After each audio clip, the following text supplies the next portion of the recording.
Budget पे सभी की उम्मीदें गड़ी होती हैं और कोई सोचता है कि हम ये देखें किस क्षेत्र में किस प्रकार की वृद्धि हुई है। लेकिन हम एक स्टूडेंट अक्सर कर यह चीज़ सोचते हैं, एक तैयारी करने वाले और तैयारी कराने वाले अक्सर कर यह सोचते हैं कि एग्ज़ाम के लिए कितना महत्वपूर्ण है और एग्ज़ाम में कितना आने वाला है। बाकी दुनियादारी से हमें ज़्यादा खास मतलब नहीं है। तो एग्ज़ाम के पॉइंट को लेकर के कितना महत्वपूर्ण है मेरे भाई, उसके लिए हमने जो बजट के जो इम्पोर्टेंट पॉइंट थे उन सबको हमने डाला हुआ है। ठीक है, आप इसको देख कर जाइएगा, आपके एग्जाम में बहुत ज़्यादा काम आएगा और इनको बेहतर तरीके से हम समझने का भी प्रयास करेंगे। बजट को एक नज़र में देखते हैं। वित्त मंत्री निर्मला सीतारमण द्वारा 1 फरवरी 2026 को इसको पेश किया गया था। इन्होंने 1 घंटा 25 मिनट तक लगातार इन्होंने क्या दिया है, भाषण दिया हुआ है। ये इतना इंपॉर्टेंट नहीं है, आपके एग्जाम में नहीं आएगा, लेकिन लगातार अगर हम बात करते हैं 9वां बजट ऐसा करने वाली ये पहली महिला बनी हुई हैं। अगर हम बात करेंगे सबसे ज्यादा बार जो पेश किया है वह किसने किया है, आप कहोगे मोरारजी देसाई ने। किसने किया है? मोरारजी देसाई साहब ने किया था। लेकिन ये महिला तो नहीं थे ना, ये व्यक्ति थे।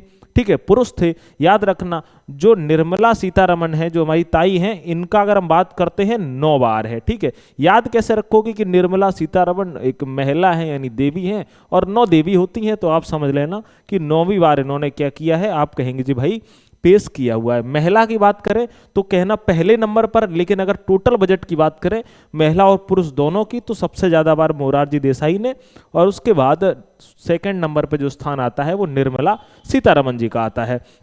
ठीक है, इतिहास में पहली बार रविवार को पूरा बजट पेश किया गया है। अर्थव्यवस्था की बात करें, अगर इकोनॉमी साइज की बात करें, तो हमारी विश्व की चौथी सबसे बड़ी इकोनॉमी बनी है ऐसा बताया गया है। यानी कि 4 अगर हम बात करते हैं ट्रिलियन डॉलर की इकोनॉमी बनी हुई है। विदेशी मुद्रा भंडार अगर फॉरेन रिजर्व की बात करते हैं तो 700 बिलियन डॉलर है और जीडीपी ग्रोथ रेट 7 से 7.2% का अनुमान इन्होंने लगाया है। ठीक है, अगर हम बात करते हैं इस बजट की थीम क्या है, विकसित और आत्मनिर्भर भारत की बात करी गई है कि भारत हमारा कैसा है, विकसित और आत्मनिर्भर भारत बने।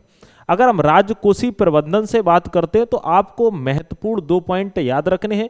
इनकम टैक्स स्लैब में किसी भी प्रकार का कोई भी बदलाव नहीं किया गया, यानी नो चेंज। ठीक है, करदाताओं के लिए 10 नए प्रावधान पेश किए जाएंगे और राजकोषीय जो घाटा है, जिसको फिजिकल डेफिसिट बोलते हैं, इसका लक्ष्य 4.3% जीडीपी अकॉर्डिंग रखा गया है। ठीक है, याद रखिएगा राज्यों का हिस्सा जो टैक्स है, अगर हम बात करते हैं 41%, यही जारी रहेगा। नेक्स्ट बात करें बुनियादी ढांचा, रेलवे और लॉजिस्टिक, यह भी इंपॉर्टेंट है, हमारे एग्जाम में पूछ सकता है कि 7 हाइब्रिड रेल कॉरिडोर बनाए जाएंगे। ठीक है, 5 नए एक्सप्रेसवे अगर हाईवे की बात करी जाए वह बनाए जाएंगे। High speed rail, Vande Bharat sleeper और अमृत भारत ट्रेन। ठीक है, याद रखना रेलवे सुरक्षा प्रणाली कवच जो है ना, उसका क्या किया जाएगा, विस्तार किया जाएगा। ठीक है, उसको अपग्रेड किया जाएगा, ज्यादा से ज्यादा उनका प्रयोग किया जाएगा। और 22 नए राष्ट्रीय जलमार्ग, इनको आप जरूर याद रखना। ठीक है जी, अगर याद पूछा जाए नेशनल वाटरवेज तो आप कहेंगे भाई 22 है ना, 22 नए नेशनल वाटरवेज की बात करी गई है। भविष्य की ऊर्जा की बात करें तो इसका जो उद्देश्य उन्होंने रखा है, आपूर्ति पर निर्भरता कम करना और आत्मनिर्भर बनना है। इन्होंने कहा है कि जो आपूर्ति है उस पर हम ज्यादा निर्भरता नहीं करें, हम आत्मनिर्भर बने, सब कुछ हम स्वयं करेंगे। ठीक है, याद रखना। महत्व तो क्या है, अगर इंपॉर्टेंस की बात करें तो इलेक्ट्रॉनिक व्हीकल, नवीनीकरणीय ऊर्जा और रक्षा क्षेत्र के लिए स्थायी चुंबक यानी परमानेंट मैग्नेट की बात करी है। सेमीकंडक्टर 40,000 करोड़ आवंटित और ISM 2.0 की उन्होंने शुरुआत की बात करी हुई है। ठीक है, याद रखिएगा। अगला है कि वस्त्र उद्योग और रोजगार के क्षेत्र में अगर हम बात करते हैं तो उन्होंने एक इंटीग्रेटेड प्रोग्राम चलाया है, जिसके अंतर्गत राष्ट्रीय रेशा योजना है ना, और वस्त्र विस्तार एवं रोजगार योजना की शुरुआत, राष्ट्रीय हथकरघा एवं हस्तशिल्प कार्यक्रम की शुरुआत। हथकरघा क्या है, मतलब जिसमें किसी मशीनों का प्रयोग ना किया जाए, हाथ से ही जिनकी बुनाई करी जाए। जैसे मम्मी स्वेटर बुनती थी ना, तो उसे हम कह सकते हैं हथकरघा, क्योंकि हाथ से ही बुनाई करी गई है। टेस्ट इको पहल की बात शुरुआत करी गई है और समर्थ 2.0 पोर्टल की भी बात की है। ठीक है, याद रखना मेगा टेक्सटाइल पार्कों का निर्माण होगा। ठीक है, अगर हम बात करते हैं कि टेक्सटाइल पार्कों का निर्माण और महात्मा गांधी ग्राम स्वरोजगार जो योजना है MGGSY, खादी और हथकरघा की भी बात उन्होंने करी है। नेक्स्ट है विशेष उन्होंने फोकस किया है किस पर, आप कहोगे पूर्वांचल पर, ठीक है, वाराणसी, जौनपुर, मिर्जापुर, क्योंकि ये किसके लिए प्रसिद्ध है, आप कहोगे ये कालीन के लिए प्रसिद्ध है। अगर आप यूपीएससी की तैयारी कर रहे होंगे या आप यूपी के किसी एग्जाम की तैयारी कर रहे होंगे तो आपको बेहतर तरीके से पता होगा, कालीन और हथकरघा उद्योग की उन्होंने बात करी हुई है। अगला बात करते हैं स्वास्थ्य और वायु फार्मा पे। अगर हम हेल्थ केयर की बात करें तो उन्होंने जो जीवन रक्षक दवाएं हैं, कौन सी है मेरे भाई, आप कहोगे जीवन रक्षक दवाएं, लाइफ सेविंग ड्रग्स से कस्टम ड्यूटी को हटा दिया है। कस्टम ड्यूटी वह होती है जो आयात और निर्यात पर जो टैक्स लगता है, यानी इंपोर्ट और एक्सपोर्ट पर जो टैक्स लगता है उसको उन्होंने हटा दिया है। ठीक है, 200 कैंसर डे केयर सेंटर पूरे देश में। ठीक है, कैंसर डे का मतलब क्या है, तो आप कहोगे भाई कि कोई इलाज कराने आए और दिन में ही इलाज कराए और दिन में ही इलाज करके निकल ले, मतलब नो भर्ती का सिस्टम। ठीक है, याद रखना। जिला अस्पतालों में डे केयर कैंसर सेंटर सुविधा की अगर उपलब्धता अगले 3 साल में, मेडिकल टूरिज्म को उन्होंने बढ़ावा देने की बात की है। ठीक है, नेक्स्ट है वायु फार्मा शक्ति की बात करें तो बजट में अगले 5 वर्षों के लिए 10,000 करोड़ का रखा गया है। घरेलू उत्पाद और R&D यानी कि रिसर्च एंड डेवलपमेंट इकोसिस्टम को बनाने की इन्होंने बात करी है, एक पारिस्थितिकी तंत्र बनाने की बात करी है।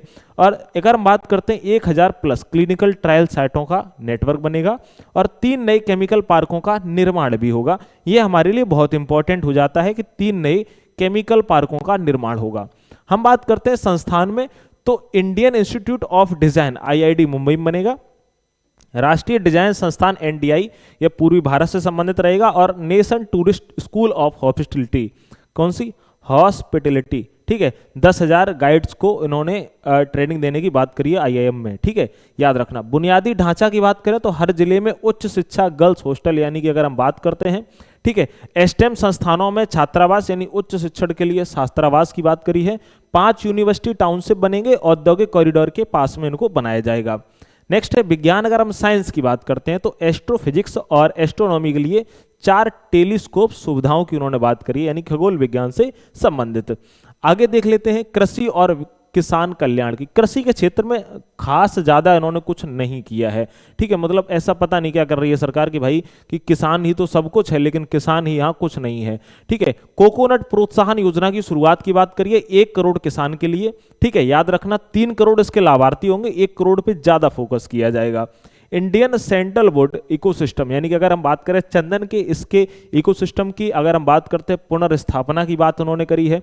भारतीय काजू और कोको को 2030 तक इन्होंने कहा है प्रीमियम ग्लोबल ब्रांड हम बना देंगे। ठीक है, ऐसा ही बोले हैं।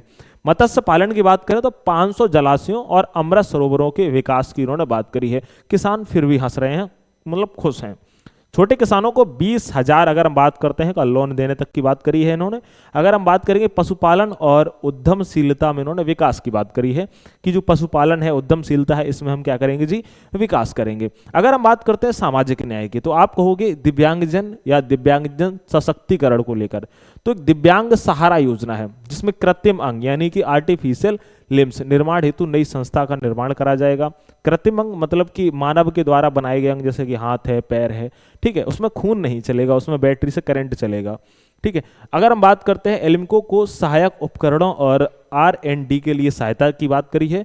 PM Divya centres, modern retail style centres, इनको आप बहुत इंपॉर्टेंट याद रखना, इनकी भी बात करी गई है। ठीक है जी, इनको आप भैया इंपॉर्टेंट याद रखना, आपको एग्जाम में ये देखने को मिल जाएंगे। दिव्यांगजन कौशल योजना की अगर हम बात करें तो यहाँ पर उद्योग अनुकूल यानी इंडस्ट्री फ्रेंडली और विशिष्ट प्रशिक्षण की बात करी है। सम्मान से जीवन जीने के अवसर की भी इन्होंने बात की है। ठीक है, बजट के 3 महत्वपूर्ण कर्तव्य, ये बहुत इंपॉर्टेंट हैं। एग्जाम में कभी हो सकता है कि 4 डाल दे या 3 डाल दे, पूछे इनमें से कौन था कौन नहीं था, तो इसको आपको जान लेना है। विकसित भारत, आर्थिक सुदृढ़ता की अगर बात करें तो अस्थिर वैश्विक परिदृश्य में विकास दर बनाए रखना। ठीक है, सेकंड है आकांक्षाओं की पूर्ति की बात करें तो लोगों की क्षमताओं के विकास की उन्होंने बात करी है। इससे संबंधित बात है सबकी भागीदारी हो, यानी प्रत्येक परिवार, समुदाय और क्षेत्र तक सबकी पहुंच होनी चाहिए, जो कि आपको पता है भाई कितनी है कितनी नहीं होगी। संस्कृति और पर्यटन में बात करें तो आपको 3 पॉइंट याद रखने हैं बस, ज्यादा नहीं। पूर्वोत्तर में बौद्ध सर्किट की बात करिए, हिमाचल एंड जम्मू कश्मीर में माउंटेन ट्रेल्स बनाई जाएंगी। कोस्टल टर्टल ट्रेल्स की भी बात करी है और उन्होंने 10,000 गाइड्स को ट्रेनिंग देने की भी बात करी है। ठीक है, जबरदस्ती की नॉलेज ना दे दें कि फलाना आदमी यहाँ से कूद गया था, पता चले वो आदमी नहीं था वहां पे। ठीक है, आपको परीक्षा के लिए ये इंपॉर्टेंट रिवीजन के लिए आपको याद रखने, जीडीपी ग्रोथ पूछेगा 7 से 7.2%, फिजिकल डेफिसिट पूछेगा राजकोषीय घाटे की 4.3%, इकोनॉमी साइज पूछेगा तो आप कहोगे फोर्थ लार्जेस्ट है। फॉरेक्स रिजर्व की अगर बात करें तो आप कहोगे $700 बिलियन है। अगर सेमीकंडक्टर फंड की बात करें तो 40,000 करोड़ है। और न्यू रेल कॉरिडोर तो 7 हाइब्रिड कॉरिडोर की बात करी। रेयर अर्थ स्टेट की बात करें तो केरला है, उड़ीसा है, आंध्र प्रदेश है और कौन सा है, तमिलनाडु है। न्यू इंस्टीट्यूट की बात करें तो आईआईटी मुंबई है, एनडीआई ईस्ट इंडिया है। ठीक है, याद रखिएगा, इनको आप जरूर याद रखना। हम बात करें क्या सस्ता हुआ है क्या महंगा हुआ है, तो आप देख लेना, मोबाइल फोन और इलेक्ट्रॉनिक्स ये सस्ते हो गए हैं, हो जाएंगे।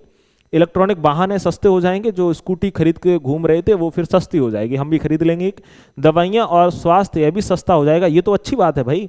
सोलर और रिन्यूएबल एनर्जी ये भी सस्ती हो जाएगी। लेदर के फुटवियर सस्ते हो जाएंगे, आप बैग भी सस्ते ले सकते हो, लेदर के जूता भी ले सकते हो। ठीक है, याद रखना कि रेड चीफ है तो लेदर ही होगा, है ना। बायोगैस और सीएनजी सस्ती, माइक्रोवेव भी सस्ते हो जाएंगे। इसका कोई मतलब नहीं है, इतने अमीर हम लोग हैं नहीं कि माइक्रोवेव भी ले लें। ठीक है, महंगे की बात करें, शराब महंगी है, बधाई हो। स्क्रैप्स महंगे हैं, खनिज महंगी है, कोयला महंगे है, शेयर बाजार में निवेश अब महंगा है, तंबाकू भी महंगी है और सिगरेट को भी इन्होंने क्या कर दिया है, आप कहोगे भैया जी महंगा कर दिया है।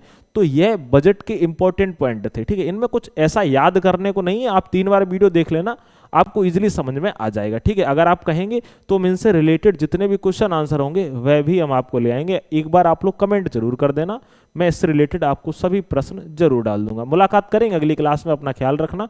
जिन लोगों के एग्जाम हैं वो लोग स्पीडी के प्लेलिस्ट में जाकर के एक टॉपिक वाइज और माइंड ट्रिक्स से रिलेटेड आप स्पीडी को बेहतर तरीके से पढ़ सकते हैं। नमस्कार।